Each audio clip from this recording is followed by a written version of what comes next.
Welcome बच्चों। हमारा chapter चल रहा है रोटेशनल डायनेमिक्स, जिसके दो पार्ट थे, खुद सर्कुलर मोशन और रोटेशनल मोशन। तो हम काम कर रहे हैं रोटेशनल मोशन में। बच्चों, यहाँ पर रोटेशनल मोशन में बहुत सारी चीज़ें देखने के बाद अब हम इस टॉपिक पे पहुँचे हैं, रेडियस ऑफ गायरेशन, जिसको हम के से बताते हैं। अब रेडियस ऑफ गायरेशन थोड़ा सा यानी ऐसे शब्द वैसे भारी भारी शब्द लग रहे हैं, लेकिन बच्चों ये सिर्फ और कुछ नहीं है, तो वो सिर्फ डिस्टेंस है। ठीक है, अब वो किसके बीच का डिस्टेंस है वो हमको देखना है। ठीक है, तो फर्स्ट ऑफ ऑल अगर मान लीजिए कि मेरे पास कोई अगर बॉडी है, हमारे पास कोई भी एक आधी बॉडी ले लो। ठीक है, एक आधी कोई भी इस तरह से इर्रेगुलर फिगर ले लो, या फिर इर्रेगुलर बॉडी, या फिर इर्रेगुलर कोई किसी भी चीज़ को, या फिर रेगुलर चीज़ ले लो, कोई भी फर्क नहीं पड़ता। ठीक है, और बच्चों अगर मान लीजिए कि ये जो बॉडी है, ये बॉडी क्या कर रही है, रोटेट कर रही है। ठीक है, ये बॉडी क्या कर रही है, रोटेट, यानी इस तरह से घूम रही है। जैसे हमारे सर के ऊपर पंखा होता है, फैन होता है हमारे घर में, तो फैन क्या करता है, रोटेट करता है। ठीक है, तो अगर ऐसा घूम रहा है मान लीजिए। ठीक है, ये जो एक्सिस है, ठीक है, जिसको हम एक्सिस ऑफ रोटेशन कहते हैं। मान लीजिए कि इस पॉइंट से, ठीक है, जो पॉइंट समझो ओ पॉइंट है, इस पॉइंट से जाने वाले एक्सिस के अबाउट ये बॉडी क्या कर रही है, रोटेट कर रही है। ठीक है, अब हमको देखना क्या, मैंने कहा radius of gyration. Radius of gyration simple कहा मैंने, डिस्टेंस है, बस ये डिस्टेंस थोड़ा सा स्पेशल है। ठीक है, किसके बीच का डिस्टेंस है तो वो हम जानते हैं। ठीक है, अब मान के चलो कि इसके पहले हमने लास्ट टाइम में हमने देखा है कि सेंटर ऑफ मास, याद करिए हमने कहा था सेंटर ऑफ मास, किसी भी बॉडी का सेंटर ऑफ मास एक ऐसा पॉइंट होता है जहाँ पर हमें ऐसा लगता कि पूरे बॉडी का मास वहाँ पर क्या हो गया, जमा हो गया। यानी 2 मिनट के लिए सोचो, हालांकि ऐसा होता नहीं, कि वो पॉइंट अगर हम उस बॉडी से निकाल पाए तो सिंगल उस पॉइंट का मास तो पूरे बॉडी का मास हो जाएगा। ठीक है, ऐसा पॉसिबल नहीं है, इसको यानी उस पॉइंट को बाहर नहीं निकाल पाएंगे आप, लेकिन सोचो जरा सा, तो इतना दम होगा उस पॉइंट में कि वो पूरे बॉडी के मास के बराबर होगा, और उसी को हम कहते हैं सेंटर ऑफ मास। उसको क्या कहते हैं हम, सेंटर ऑफ मास कहते हैं। ठीक है, जहाँ पर यानी सेंटर ऑफ मास क्या कहेंगे, the point of any body, ठीक है, where the whole mass of the body can be suppose to be concentrated, जहाँ पे कॉन्सेंट्रेट हुआ, जमा हुआ, ऐसा हमको लगता है। बस उसी प्रकार उस पॉइंट को ध्यान में रखते हुए हमारे पास में रेडियस ऑफ गायरेशन यानी एक स्पेशल डिस्टेंस है। देखते हम क्या है, देखो क्या है डेफिनेशन में, the radius of gyration of a body about a given axis of rotation is defined as the distance. मैं फिर से इसको अंडरलाइन कर रहा हूँ, वो सिर्फ और कुछ नहीं है, मैंने कहा वो सिर्फ एक डिस्टेंस है, बट वो थोड़ा स्पेशल है। किसके बीच का distance, distance between the axis of rotation. देखो distance between the axis of rotation, समझो ये मैंने एक्सिस ऑफ रोटेशन लिया और वो इस पॉइंट से जा रहा, तो यहाँ से डिस्टेंस, और आगे क्या है, between the axis of rotation यानी ये point, and a point at which whole mass of the body can be suppose to be concentrated, जहाँ पे पूरे बॉडी का मास कॉन्सेंट्रेट हुआ ऐसा लगता है। मान लीजिए एग्जाम्पल, मैं वो पॉइंट पी ले लेता हूँ 2 मिनट के लिए, कि इस पॉइंट पी पर इस पूरे बॉडी का मास क्या हो गया है, जमा हो गया, कॉन्सेंट्रेट हो गया। ठीक है, तो फिर क्या होगा, डिस्टेंस किसके बीच में, तो ये जो एक्सिस यहाँ से जा रहा है और ये जो पॉइंट है इसके बीच में बच्चों ये जो डिस्टेंस होगा, इस डिस्टेंस को हम क्या कहेंगे, रेडियस ऑफ गायरेशन। ठीक है, हाँ अब स्पेशल क्या बात होंगे, so as to possess the same moment of inertia as that of the body. अब मैंने कहा था कि ये जो पॉइंट अगर मान के चलो कि हम कहीं सेपरेट अगर निकाल पाते, ठीक है, तो 2 मिनट के लिए ये बॉडी को अगर मैं हटा दूं जरा सा ऐसा ही, इसको अगर हटा देंगे तो सिर्फ क्या बचेगा, ये पॉइंट, और ये पॉइंट पर, ठीक है, इस पूरे बॉडी का मास है ऐसा समझो, यानी यहाँ पर समझो इस बॉडी का पूरा क्या है, मास है हमारे पास में, इस पॉइंट का मास मतलब पूरे बॉडी का मास। ठीक है, अब जैसे हमारे पास में जनरल कॉमन डेफिनेशन थी किसकी, मोमेंट ऑफ इनर्शिया की, तो आपको मालूम है मोमेंट ऑफ इनर्शिया का फार्मूला जो था, तो यमा इज इक्वल टू क्या कहा था मैंने, मास इंटू डिस्टेंस स्क्वायर। क्या कहा था यहाँ पर, मास इंटू डिस्टेंस स्क्वायर। ठीक है, डिस्टेंस का स्क्वायर ये था। ठीक। अब अगर मैं मोमेंट ऑफ इनर्शिया को I से बताता हूँ, मास हमारे पास m है समझो, और जो डिस्टेंस है जो स्पेशल है जिसको रेडियस ऑफ गायरेशन कहा है, ठीक है। अगर ये डिस्टेंस जनरली तो मैं r लेता हूँ, ठीक है, लेकिन अभी इस r को ही मैं नया नाम दे देता हूँ k। तो हमारा डिस्टेंस का फार्मूला क्या था, r², लेकिन अभी वही क्या बन जाएगा, I = mk², ठीक है। तो देखो हमारे पास में मास इंटू डिस्टेंस स्क्वायर का फार्मूला क्या देता हमको, मोमेंट ऑफ इनर्शिया r है। अब r ही हम थोड़ा स्पेशल है, k नाम देते उसको, तो I = mk² will be there, ठीक है। तो अब फिर से एक बार चलो चेक कर दे, radius of gyration, radius of gyration यानी क्या बच्चों, वो स्पेशल डिस्टेंस किसके बीच में, तो एक्सिस ऑफ रोटेशन यानी समझो ये पॉइंट से, and at a point where whole mass of the body can be supposed to be concentrated so as to possess the same moment of inertia as that of the body। अगर मान लीजिए कि पूरे body का moment of inertia लेते इस axis के about, एक बात, ठीक है, मैं कह रहा हूँ फिर से, moment of inertia of whole body, ठीक है, पूरे बॉडी का मोमेंट ऑफ इनर्शिया किस में से जाने वाला, एक्सिस के अबाउट, अबाउट एक्स, ठीक है, अबाउट कौन सा एक्सिस, ठीक है, एक्सिस थ्रू O, ठीक है। तो वो जो होता एग्जाम्पल जो भी होता उसका moment of inertia is equal to क्या बोलेंगे, mi of the point, mi of the point, वो जो पॉइंट है मैंने P पॉइंट लिया, ठीक है, mi ऑफ द पॉइंट, ठीक है, जिसका मास कितना है हमारे पास, तो पूरे बॉडी का जो मास होगा वही मास उस पॉइंट का होगा, ऐसा लगता है वो पॉइंट, ठीक है। तो इसके बीच में जो डिस्टेंस होगा यानी जो OP होगा, फिलहाल OP यानी क्या, ओ एक्सिस ऑफ रोटेशन पास हो रहा है उसमें से, और पॉइंट पे स्पेशल पॉइंट जहाँ पे पूरे बॉडी का मास क्या है, समाया गया है, ठीक है।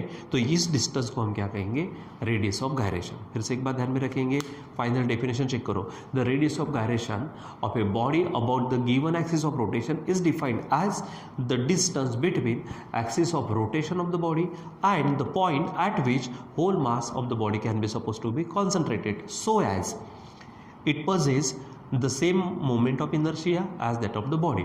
यानी पूरे बॉडी का मोमेंट ऑफ इनर्शिया इस एक्सिस के about is equal to moment of inertia of this point about the same axis, it is called as क्या बोलेंगे, इस distance, this distance is called as moment of inertia, ठीक है, sorry radius of gyration.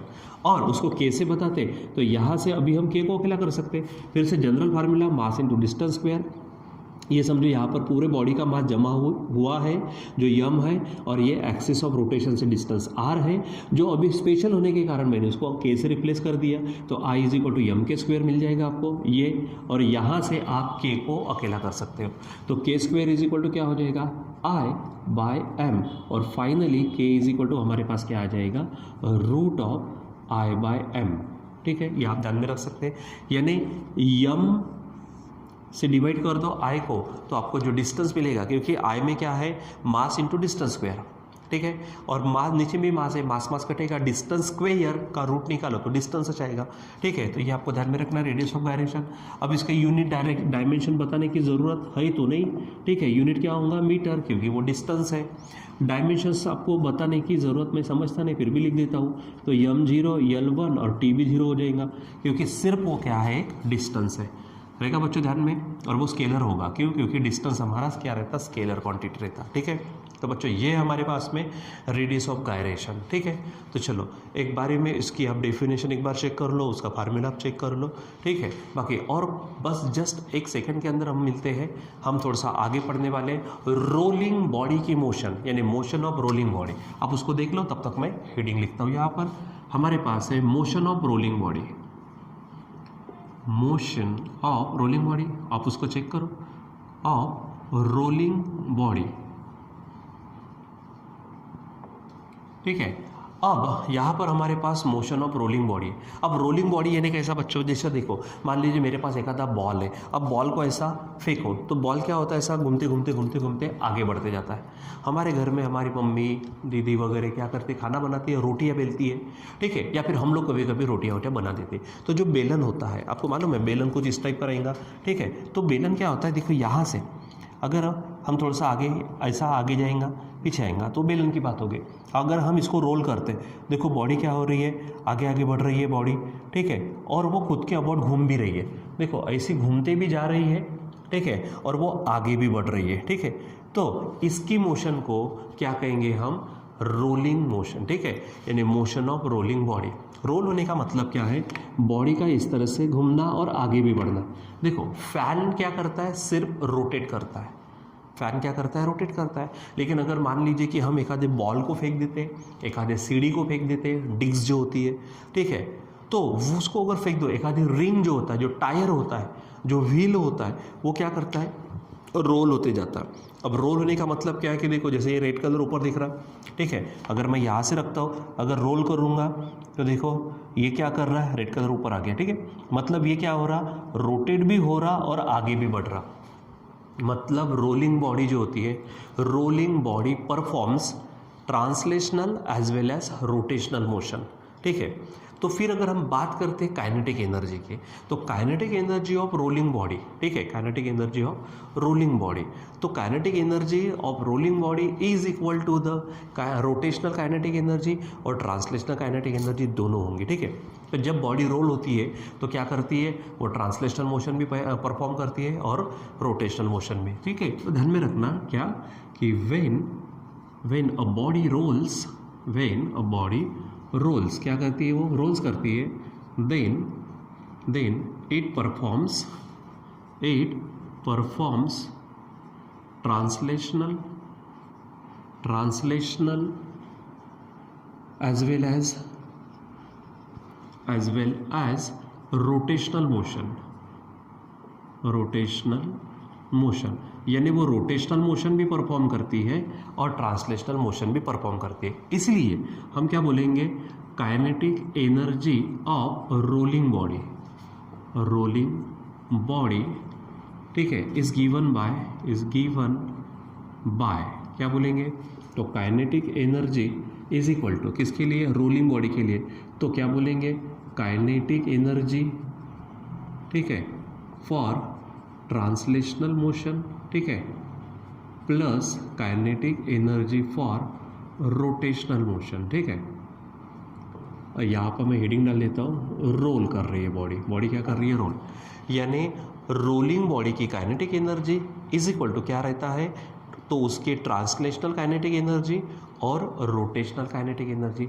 अब translational kinetic energy यानी क्या, linear motion जो होती है उसकी काइनेटिक एनर्जी, तो उसके लिए हमारे पास काइनेटिक एनर्जी का फार्मूला है हाफ mv², ठीक है, प्लस रोटेशनल काइनेटिक एनर्जी यानी kinetic energy of rotational body, उसका फार्मूला है हाफ I⍵²। अगर आपको मालूम हो, हम ये सब पढ़ चुके हैं, ठीक है।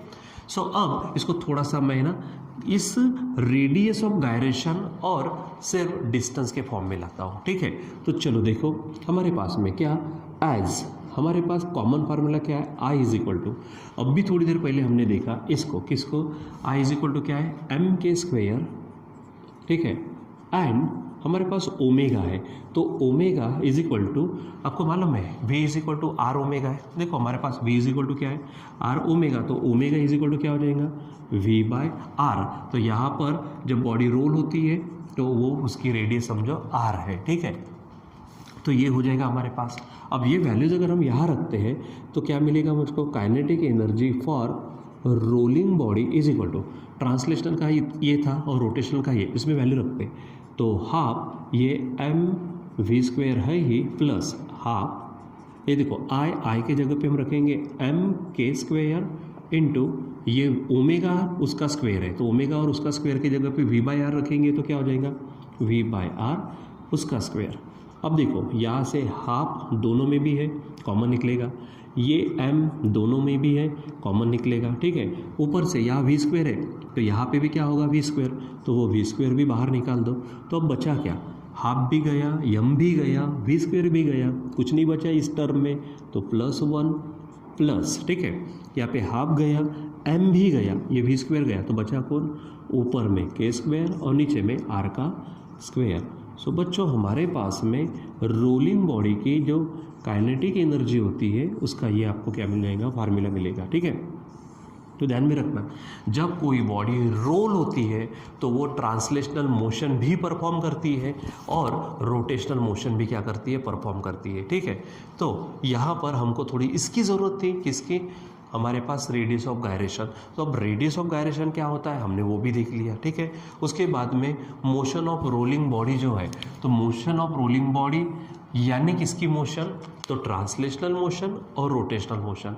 कारण उसकी अगर काइनेटिक एनर्जी अगर देखते हैं तो that comes to half mv² bracket में 1 + k² r², ठीक है। तो हम यहाँ पर इस तरह से इसको पढ़ते हैं, ठीक है।